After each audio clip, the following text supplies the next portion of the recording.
Membuat renungan itu sumber utamanya adalah kitab suci, bukan yang lain-lain.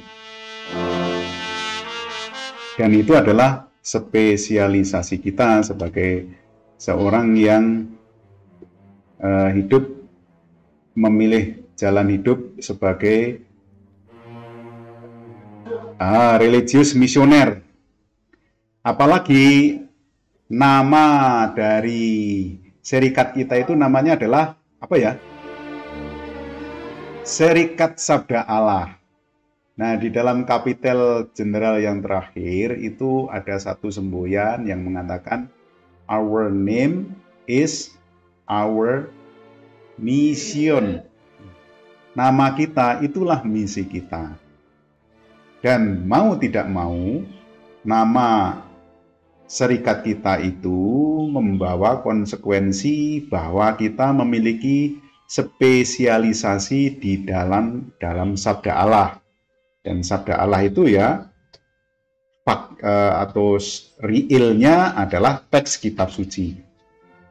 Maka mau tidak mau kita harus membaca teks kitab suci. Membacanya itu harus berulang-ulang. Tidak cukup sekali saja, apalagi sekali sambil lalu. Saya di Roma, waktu kuliah di Roma, itu dilatih untuk membaca sebanyak 50 kali teks yang sama. Teks yang mau kita renungkan itu dibaca 50 kali. Luar biasa.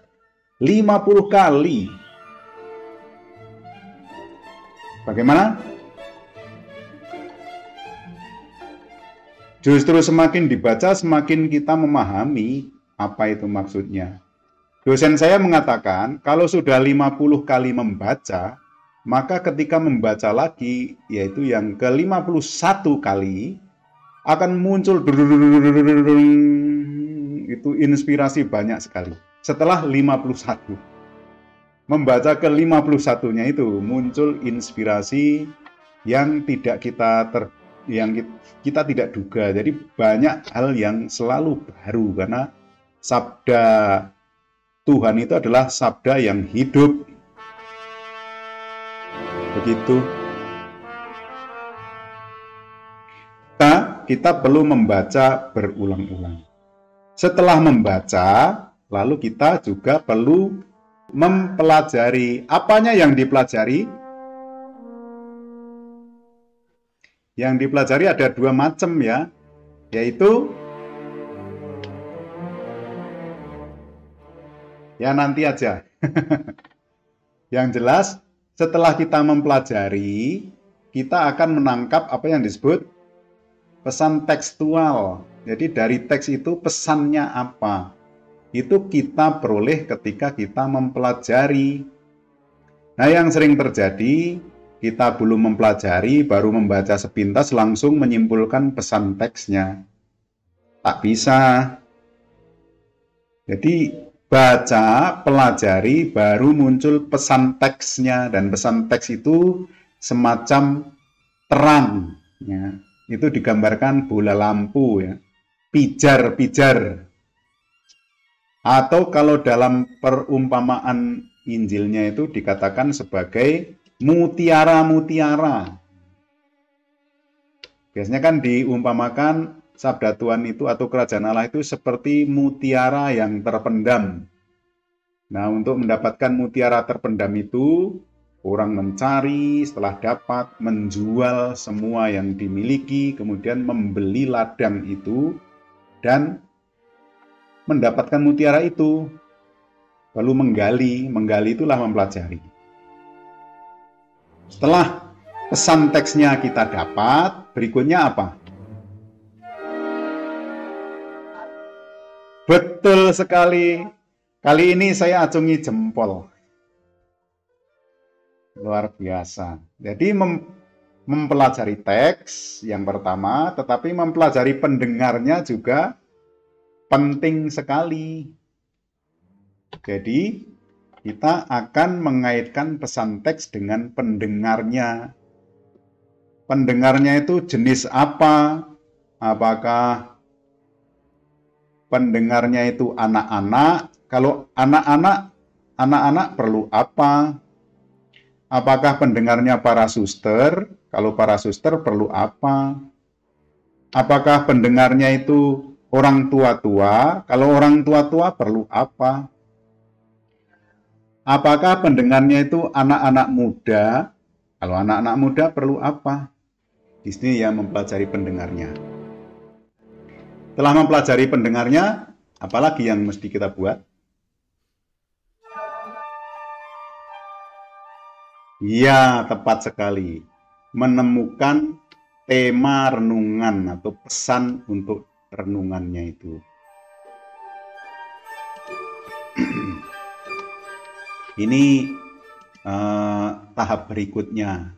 Jadi terang sabda itu tadi dikonfrontasikan dengan pendengarnya, lalu akan muncul yang disebut pesan pokok renungannya itu apa.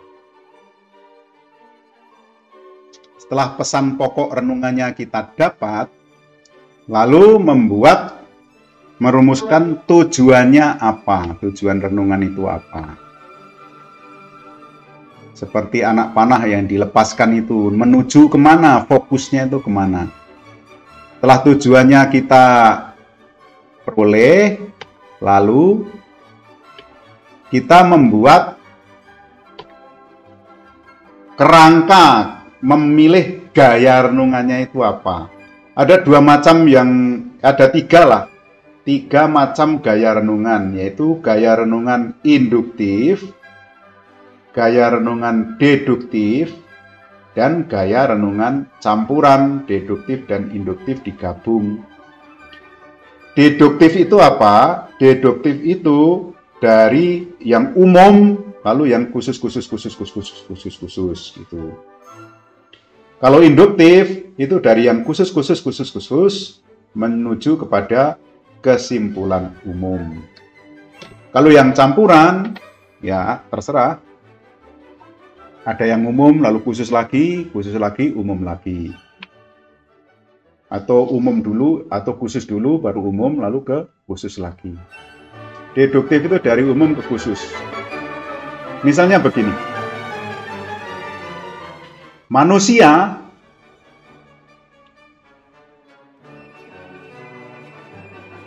adalah ciptaan Allah yang paling sempurna. Itu manusia ya. Itu deduktif. Umum kan, manusia umum. Lalu induktifnya nanti ke hal yang khusus-khusus. Misalnya Andri, ciptaan Allah yang paling sempurna. Kuni, lebih sempurna lagi. Heri, sangat sempurna. Tian, sempurna banget. Itu deduktif. Nah, kalau induktif sebaliknya. Dari yang khusus-khusus menuju kepada yang umum. Misalnya, pohon itu menampakkan kuasa Tuhan, keajaiban Tuhan. Pohon jambu manisnya luar biasa, menampakkan rahmat Tuhan yang ajaib. Kemudian binatang, kucing itu memikat. Dengan melihat kucing itu saya merasa melihat keagungan Tuhan.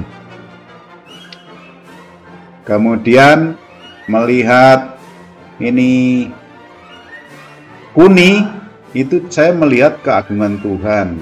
Dia adalah citra Allah. Lalu disimpulkan ke umum. Jadi segala yang kelihatan, yang membuat kita itu terpesona, terpana, itu merupakan pancaran keagungan dari Tuhan. Nah, itu dia dari khusus-khusus ke yang umum. Gayanya kita pilih, setelah gayanya kita pilih, tahap terakhir adalah, bukan tahap terakhir, tahap berikutnya, tahap ke-8 adalah membuat kerangka renungannya. Kerangka itu apa? Kerangka itu ya poin-poin yang mau kita buat. Poin pertama, poin kedua, poin ketiga, poin keempat, dan seterusnya. Itu kerangka. Pendahuluannya apa, isinya apa, lalu isinya masih dibagi lagi menjadi tema ini, tema itu, dan penutupnya apa. Tapi kerangka itu isinya dulu lah ya. Karena nanti penutup dan pembukanya itu dibuat terakhir. Yaitu tahap ke-10. Jadi kerangkanya dibuat, setelah kerangkanya mulai isinya apa. Poin pertama, poin kedua, poin ketiga. Dan terakhir adalah membuat pengantar dan penutup. Karena pengantar dan penutup ini harus sinkron. Penutupnya itu hanya menegaskan pengantarnya saja. Jadi penutupnya menegaskan apa yang sudah dikatakan di dalam pengantar. Lalu kita mulai dengan membaca teks. Membaca teks diulang-ulang ya. Jadi renungan yang baik itu bertolak dari kitab suci, bukan dari tempat lain. Lalu kita menemukan satu pesan pokok dari teks itu. Lihat jenis sastra teksnya. Ada sastra yang disebut narasi, ada sastra yang disebut Injil, ada sastra yang disebut surat, ada sastra yang disebut hukum, ada sastra yang disebut kenabian, ada sastra yang disebut Mazmur, ada sastra yang disebut Amsal, ada sastra yang disebut Apokalip. Ini jenis-jenis sastra dalam kitab suci ya. Jadi macam-macam. Kalau narasi itu pesannya terdapat di dalam kisah. Kalau Injil itu macam-macam, ada kisahnya, ada ajaran, ada perumpamaan. Kalau surat itu pesannya ada di dalam isu. Isu itu apa? Isu itu adalah satu rumor ya, atau satu tema penting atau masalah kalau surat. Kalau hukum itu ada di dalam aturan perintah-perintah. Kalau kenabian itu ada dalam namanya itu condition ya, jika maka. Jika kamu bertobat maka Allah akan mengampuni dosamu misalnya.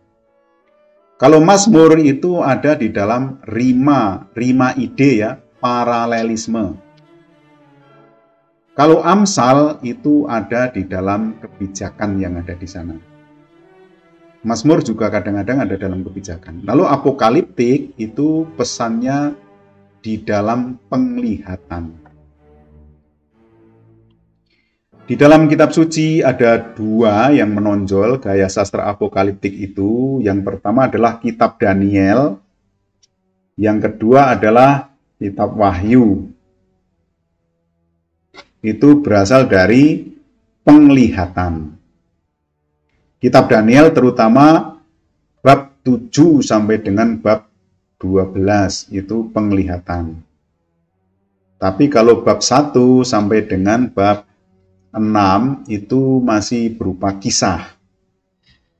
Jadi Daniel nanti akan katakan, aku melihat, muncul penglihatan. Sama dengan kitab Wahyu. Kitab Wahyu itu juga sastranya penglihatan apokaliptik.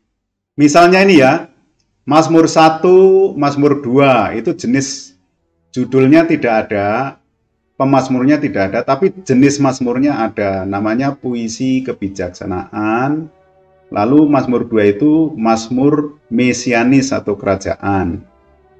Lalu Mazmur 3, 4, 5, 6 itu masuk dalam 7 bahkan Mazmur ratapan individu. Jadi secara umum Mazmur itu pesannya terdapat di dalam rima. Tahu toh rima itu? Rima itu permainan kata atau permainan ide atau permainan bunyi. Misalnya, tak tunjukkan permainan kata yang ada di dalam kitab Mazmur 1 misalnya ya. Di mana permainan katanya? Mazmur 1 misalnya. Mazmur 1 itu memiliki rima atau permainan ide. Kalau kita baca begini saja nggak muncul permainan idenya. Tapi kalau kita pelajari, nah ini pentingnya mempelajari, maka akan muncul permainan kata. Lihat di sini ada yang tidak, yang tidak, yang tidak. Lalu berjalan, berdiri, duduk. Lalu di sini orang fasik, orang berdosa, pencemooh. Nah, ini adalah yang disebut sebagai rima itu ada di sini. Permainan ide. Kalau kita lihat dari permainan ide di kata kerjanya, berjalan, berdiri, duduk, itu permainan ide yang semakin mendalam, semakin intensif, semakin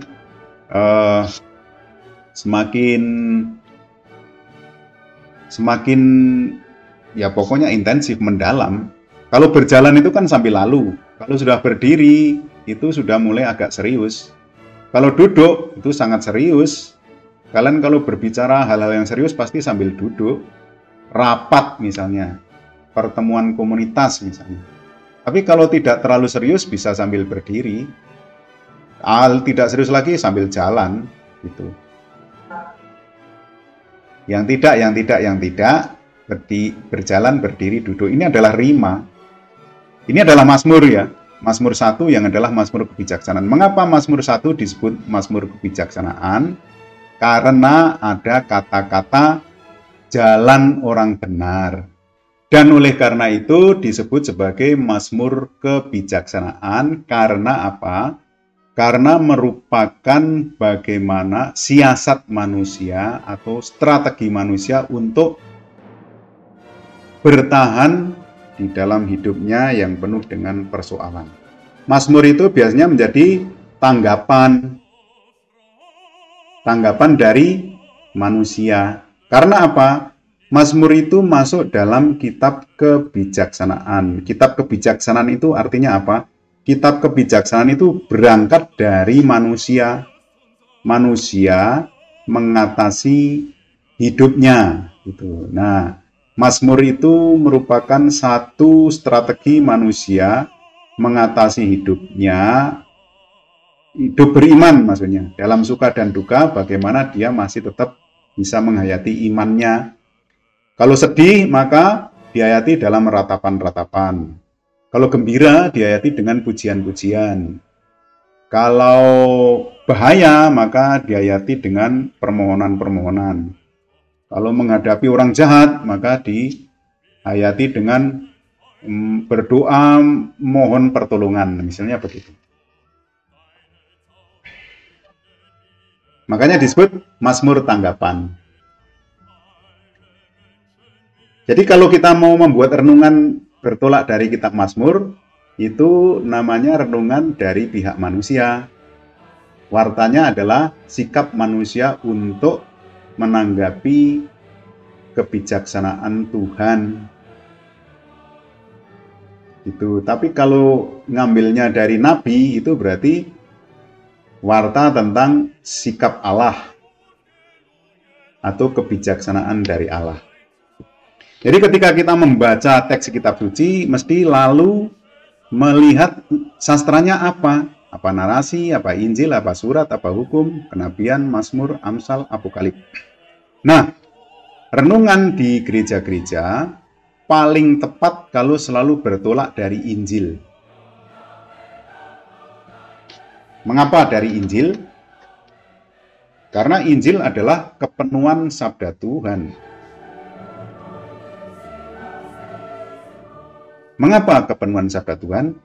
Injil itu berasal dari kata evangelion.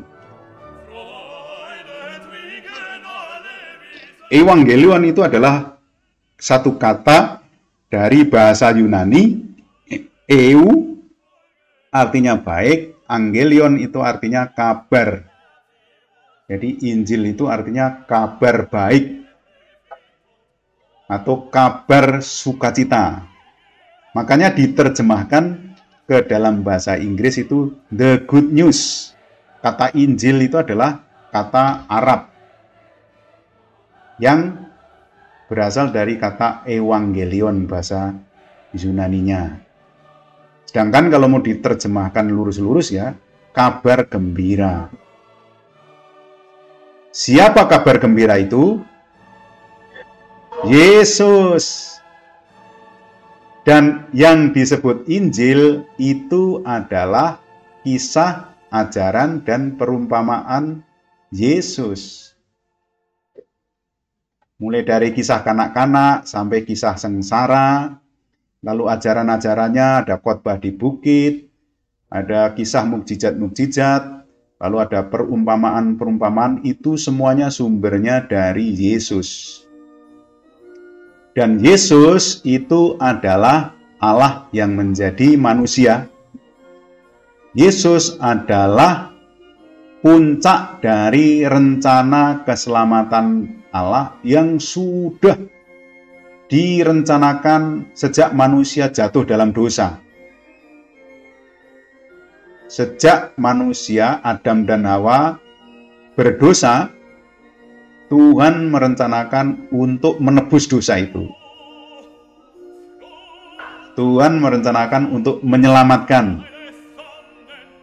Dan rencana itu terlaksana di dalam diri Yesus Kristus. Dan kisah tentang Yesus itu terdapat di dalam Injil. Maka renungan-renungan kita bertolak dari Injil. Oleh sebab itu, di dalam setiap misa selalu bacaan terakhir adalah bacaan Injil. Bacaan pertama kadang-kadang dari Perjanjian Lama, bacaan kedua kadang-kadang Perjanjian Baru, tapi yang ketiga adalah Injil. Lalu renungannya ya bertolak dari Injil.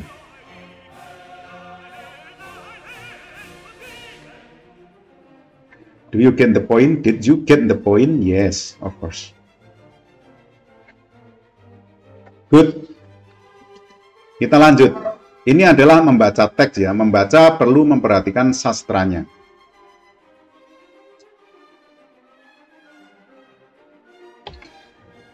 Yang kedua, mempelajari teks. Mempelajari teks itu membaca ulang, membaca kembali teks dan konteks.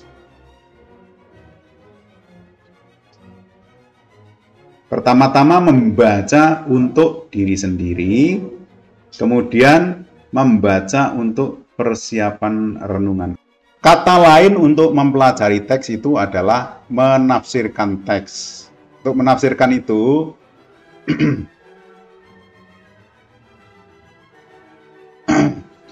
kita lihat isinya, tetapi juga konteksnya.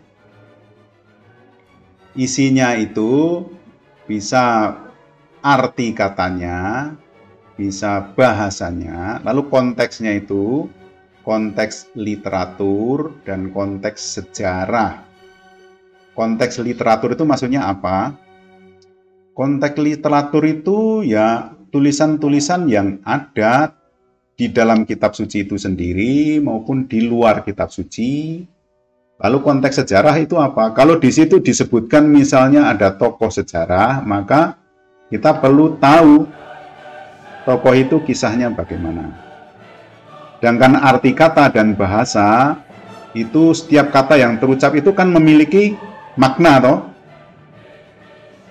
Kalau kalian mengucapkan satu kata itu selalu ada maknanya. Misalnya saya ucapkan kata jangkrik, maknanya apa itu?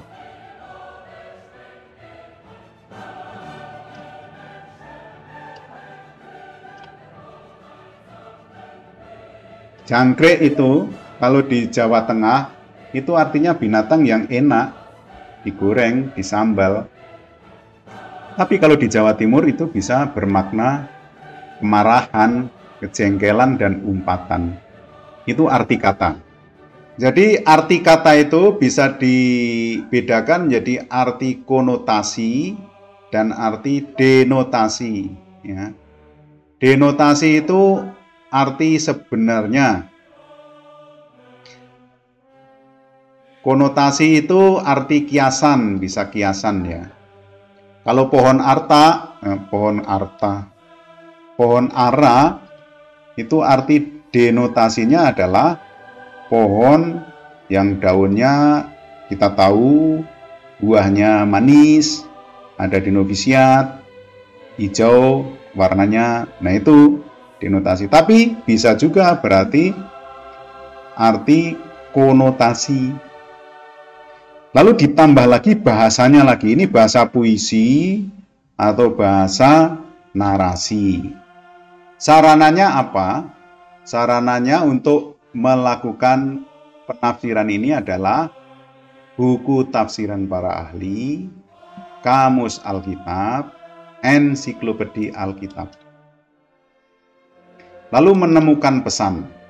Ini yang disebut sebagai cahaya. Apa yang dimaksud dengan menemukan pesan? Pertama-tama kita harus bertanya, apa yang ingin dikatakan oleh penulis kepada pendengarnya saat itu? Kira-kira penulis kitab suci itu mau ngomong apa pada pendengarnya pada waktu itu? Kemudian menemukan mana ide pokok dan mana keterangannya. Ide pokok itu adalah ide apa yang dibicarakan, sedangkan keterangannya itu bagaimana ide itu dijelaskan. Contohnya, dirham yang hilang. Ide pokoknya adalah sikap Tuhan terhadap pendosa. Keterangannya adalah bagaimana sikap Tuhan itu, yaitu Tuhan dengan segenap hati mencari pendosa, dan pendosa yang kembali disambut dan dipestakan. Misalnya begitu. Ada sih, tobat itu kan ada dua ya. Tobat yang tidak sempurna itu yang pura-pura saja. Ada tobat yang sempurna. Tobat yang sempurna itu sudah ngerti betul bahwa apa yang saya jalani waktu itu memang sungguh-sungguh tidak menyelamatkan. Lalu sudah, saya bertobat, tidak mau mengulangi lagi. Tapi kalau tobat di dalam pengakuan dosa itu tobat yang tidak sempurna. Karena apa? Karena kewajiban, tiap bulan harus mengaku dosa, lalu ya Bapak, saya kemarin berbohong. Nah, besoknya berbohong lagi.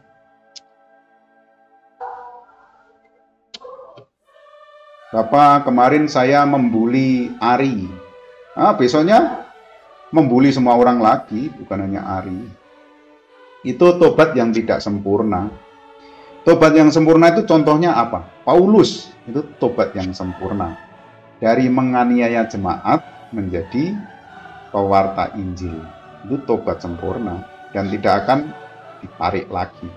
Kita itu yakin bahwa para penulis Injil itu menuliskan apa yang menjadi kehendak Allah. Ya kan? Jadi penulis Injil itu tidak akan menuliskan apa yang menjadi kehendaknya sendiri.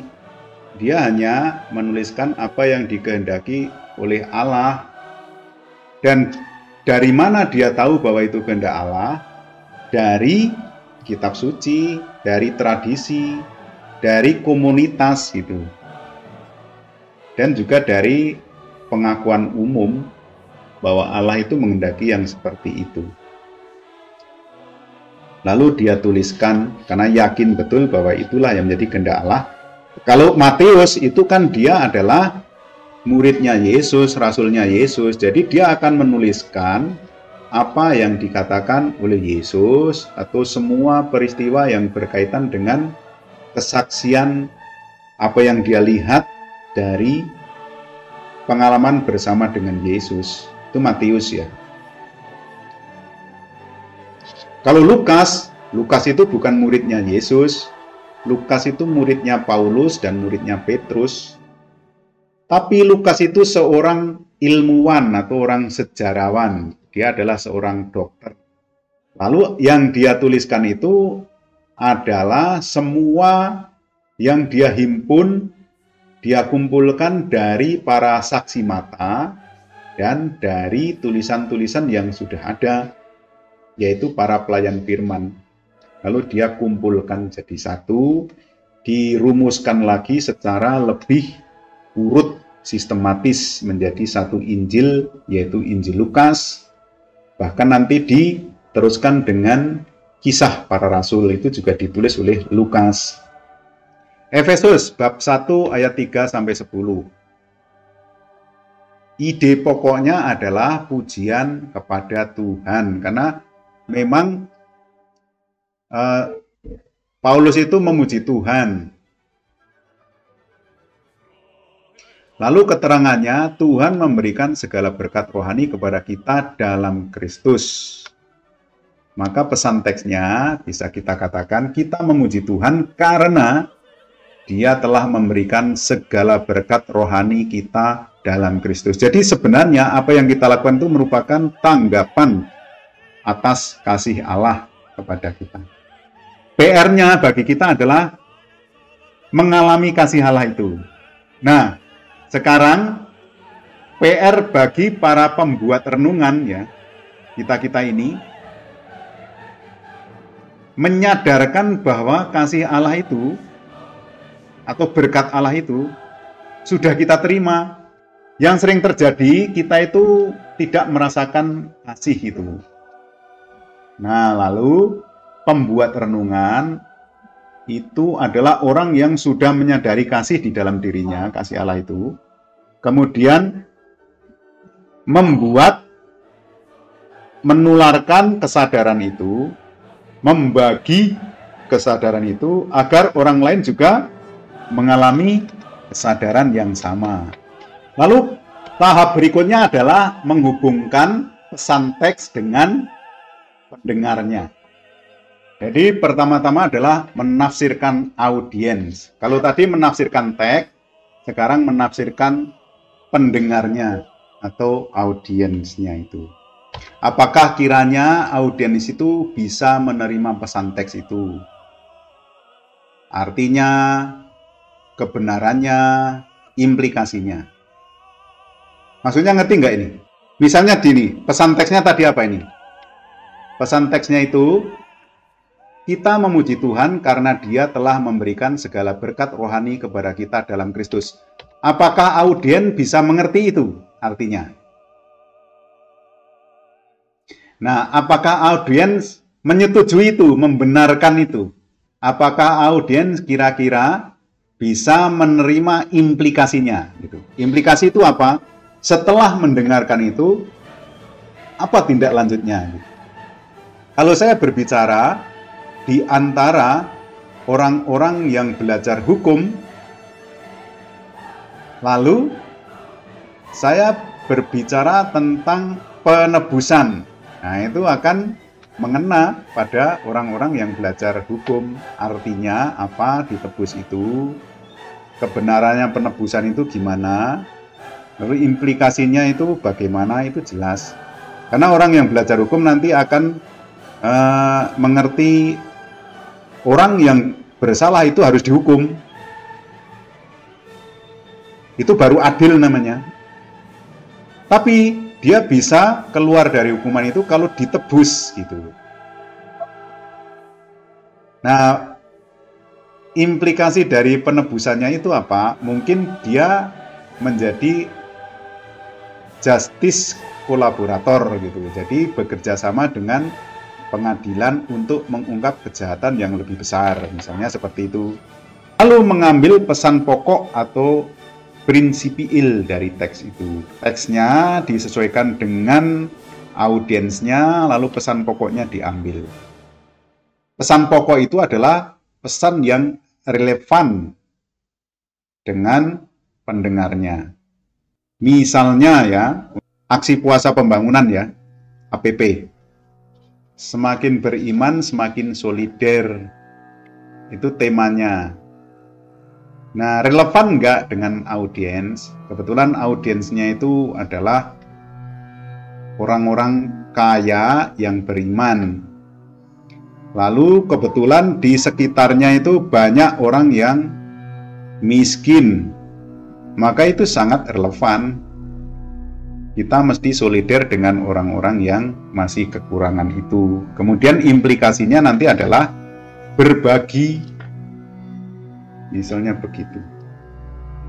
Apalagi kalau dari renungan itu langsung ada gerakan dari implikasi itu. Itu sesuatu yang luar biasa. Jadi renungan kita itu sungguh-sungguh membuahkan suatu perubahan pada diri kita sendiri dan juga pada audiens.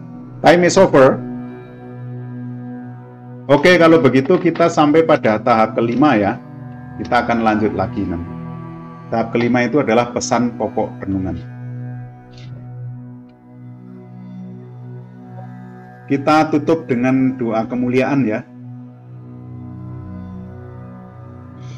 Dalam nama Bapa dan Putra dan Roh Kudus. Amin. Kemuliaan kepada Bapa dan Putra dan Roh Kudus, seperti pada permulaan, sekarang, selalu, dan sepanjang segala abad. Amin. Dalam nama Bapa dan Putra dan Roh Kudus. Amin. Sampai jumpa.